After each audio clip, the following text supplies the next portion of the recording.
Silicon city ಬೆಂಗಳೂರಿನಲ್ಲಿ ಮಹಿಳಾ ಪ್ರಯಾಣಿಕರ ಸುರಕ್ಷತೆ ಮತ್ತೆ ಪ್ರಶ್ನಾರ್ಥಕವಾಗಿದ್ದು, ಊಬರ್ ಕ್ಯಾಬ್ನಲ್ಲಿ ನಡೆದ ಆಘಾತಕಾರಿ ಘಟನೆ ಭಾರೀ ಆತಂಕಕ್ಕೆ ಕಾರಣವಾಗಿದೆ.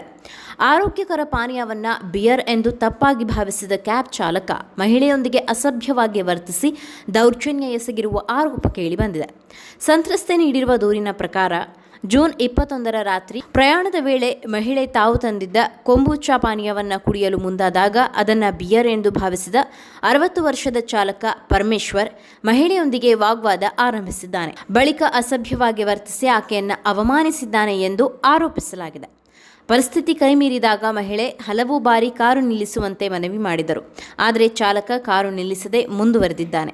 ತನ್ನ ಜೀವಕ್ಕೆ ಅಪಾಯವಿದೆ ಎಂದು ಭಯಗೊಂಡ ಮಹಿಳೆ ಚಲಿಸುತ್ತಿದ್ದ ಕಾರಿನಿಂದ ಹೊರಬರಲು ಪ್ರಯತ್ನಿಸಿದ ವೇಳೆ ಚಾಲಕ ಆಕೆಯ ಕೈಯನ್ನು ಬಲವಂತವಾಗಿ ಹಿಡಿದು ಮತ್ತೆ ಕಾರಿನೊಳಗೆ ಎಳೆದಿದ್ದಾನೆ ಎಂದು ದೂರಿನಲ್ಲಿ ಉಲ್ಲೇಖಿಸಲಾಗಿದೆ. ಹೇಗೋ ಆರೋಪಿಯ ಹಿಡಿತದಿಂದ ತಪ್ಪಿಸಿಕೊಂಡ ಮಹಿಳೆ ಅಲ್ಲಿಂದ ಓಡಿ ಪ್ರಾಣ ಉಳಿಸಿಕೊಂಡಿದ್ದು, ಚಾಲಕ ಸ್ಥಳದಿಂದ ಪರಾರಿಯಾಗಿದ್ದಾನೆ. ಸಂತ್ರಸ್ತೆಯ ದೂರಿನ ಆಧಾರದ ಮೇಲೆ ಅಶೋಕನಗರ ಪೊಲೀಸರು ಎಫ್ಐಆರ್ ದಾಖಲಿಸಿಕೊಂಡಿದ್ದು, ಆರೋಪಿಯ ವಿರುದ್ಧ ತನಿಖೆ ಚುರುಕುಗೊಳಿಸಿದ್ದಾರೆ. ಗಮನಾರ್ಹ ಸಂಗತಿಯೆಂದರೆ, ಕಳೆದ ವಾರವೇ ಬೆಂಗಳೂರಿನಲ್ಲಿ ಮತ್ತೊಬ್ಬ ಕ್ಯಾಬ್ ಚಾಲಕ ಮಹಿಳೆಯ ಮೇಲೆ ಲೈಂಗಿಕ ದೌರ್ಜನ್ಯ ಎಸಗಿದ ಆರೋಪದಲ್ಲಿ ಬಂಧನಕ್ಕೊಳಗಾಗಿದ್ದ. ಒಂದರ ಹಿಂದೆ ಒಂದರಂತೆ ಕ್ಯಾಬ್ ಸೇವೆಗೆ ಸಂಬಂಧಿಸಿದ ಗಂಭೀರ ಆರೋಪಗಳು ಬೆಳಕಿಗೆ ಬರುತ್ತಿರುವುದು ಮಹಿಳಾ ಪ್ರಯಾಣಿಕರ ಸುರಕ್ಷತೆ ಕುರಿತು ಮತ್ತೊಮ್ಮೆ ತೀವ್ರ ಆತಂಕ ಮೂಡಿಸಿದೆ.